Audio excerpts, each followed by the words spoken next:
Hey guys, today on Dad's Making, I'm going to show you a lovely recipe I found on Jamie Oliver's site for a non-bake chocolate cheesecake. So I hope you have fun making it, just as I will. So guys, I have preheated my oven at 180, that's 350 Fahrenheit, and if you have a gas oven, it's 4. Here you can see I have blitzed 350 grams of digestive biscuit. If there are chunks left, just crush them with your hands. Like the biscuits are fairly brittle anyway. So what we need to do now is get our 100 grams of unsalted butter. I've just melted it in the microwave, and we will combine these two, then the butter in a second and the biscuits. But as you can see, you need also 300 grams of cream cheese, some caster sugar, 2 tablespoons, a teaspoon of vanilla extract, 300 milliliters of double cream. Couldn't find double cream, so I have fresh cream, 200 grams of dark chocolate and 100 grams of white chocolate. But let's just get these out of the way. So we will only blind bake the base basically now. So all you do is add your 100 grams of butter to the cookies, and if you have a spatula, then you can use it to get this all into a bowl. Let me just slowly incorporate it so that I don't lose too much of anything in there. So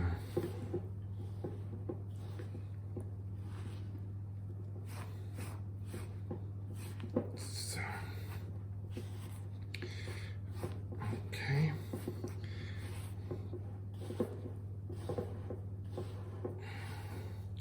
Just make sure to mix everything well. You can use your spatula, of course. You can use your fingers if you want to. I'm just going to use the spatula for now, just to start. And maybe I'll use my fingers afterwards. So, and if there are a few chunks in there, like, I don't mind.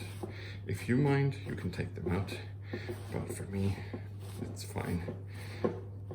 Could even be nice to have a bit of bigger crunch elements in there. So now I'd say we're good.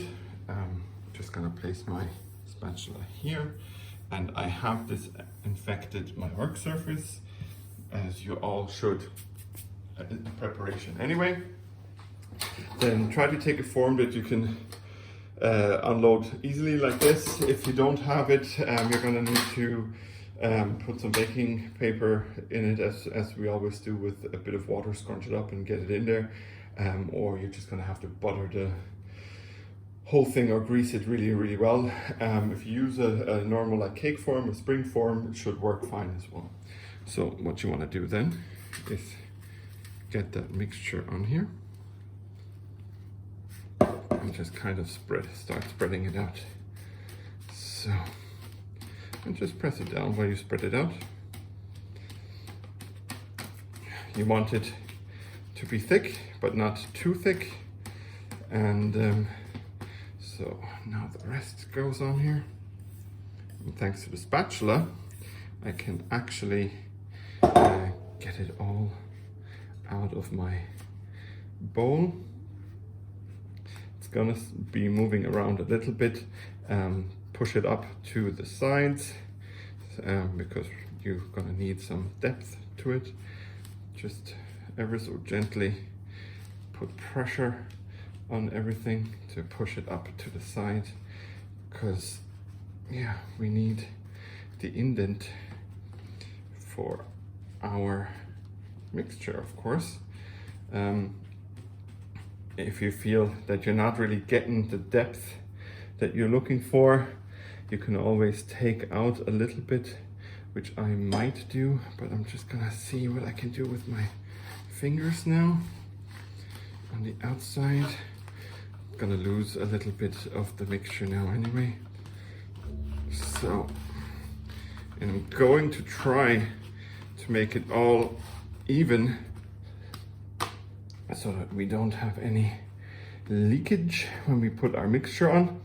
But first we're, like I said, we're gonna blind bake this form.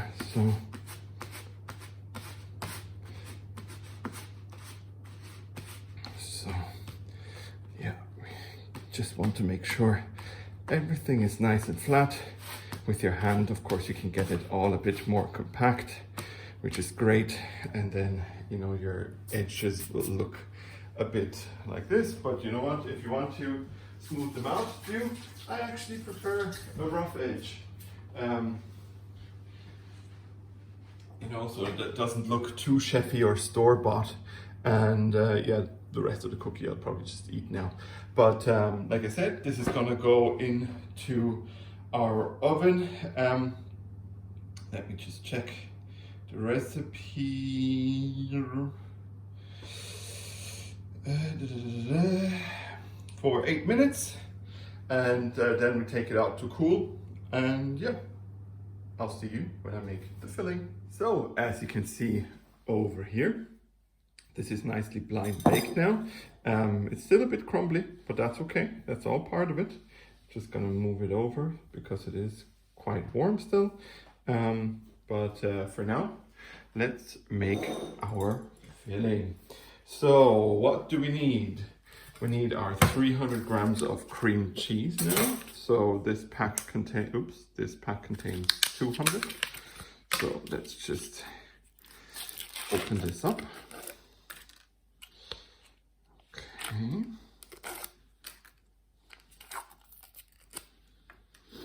So we'll take our knife and get it out. Try to get all of it out.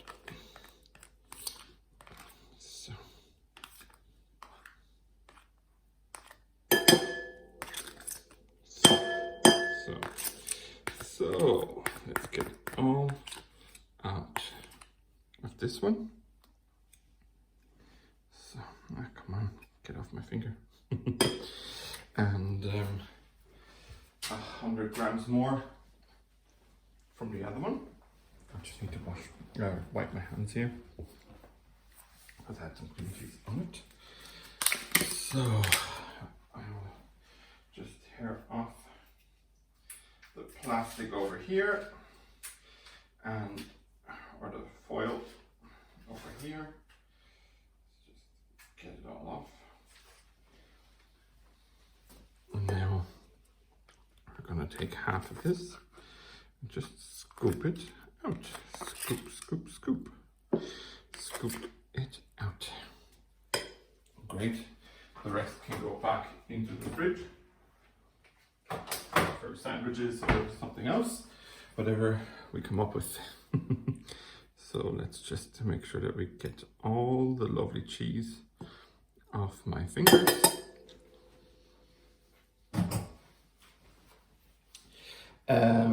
Then we will need our sugar. It's just 2 tablespoons of sugar, because the chocolate, you know, 70% can be quite tart, but the white chocolate generally should balance it out. If you prefer it a bit sweeter, then by all means, you know, add a bit more sugar.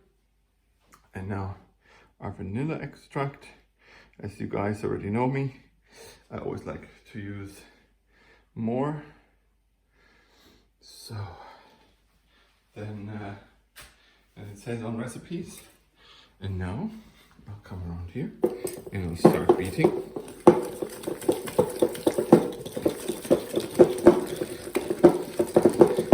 Cream cheese sugar mix. Cream cheese vanilla sugar mix.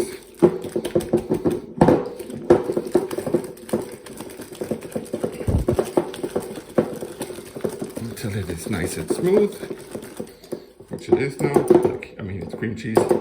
You're not going to be beating this forever. So next, I I need to make the chocolate. Just put 200 grams of dark chocolate into a metal bowl or a glass bowl, depending on what how heat resistant they are, and melt them over some hot water. The same goes for the white chocolate, but I just remembered we need some of our fresh cream before we get to our chocolate. So 250 mils should be enough for now. We're going to add a good dash to each of our chocolates that we're melting as well, while they are melting, so that it heats up with it. And just be careful when you combine everything that you don't spill. If you have a bigger bowl than me, then you probably are going to be able to do it a bit faster, but you know, it's okay. So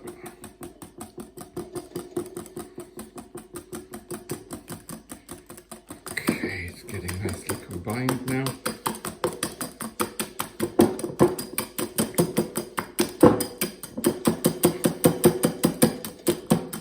So it's now nice and smooth and ready for the chocolate, and I'll melt it and I'll be right back for the pouring. So my dark chocolate is melted.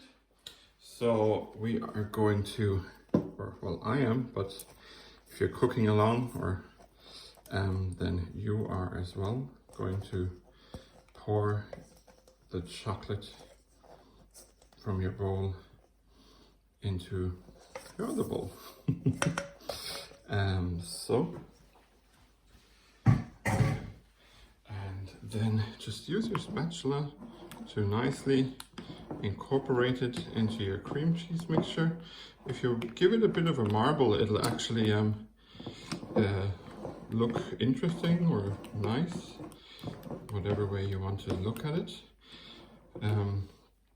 If you want to completely mix it and make it just, you know, typical brown mass, then great. But I am actually going to leave it marbled. And what I'm going to do next is I'm going to slowly get over this cake tin, or tart tin, whatever you want to call it. So, and I'm going to pour the mixture nicely into it and try to make sure to get everything out. Because yes, I do like to lick the bowl, but I also want this cake to be as good as it can be.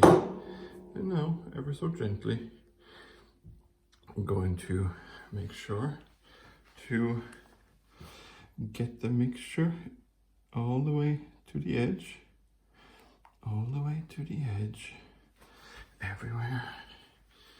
So, okay. So, maybe for a proper marble effect from the cheese, I should have stopped whisking or incorporating it, but that's okay. So the next step is to lick and wash the spoon, and then we continue with our white chocolate, where we will try to get a proper marble effect. Okay, so now the white chocolate is melted. So let's try to drizzle it from high up,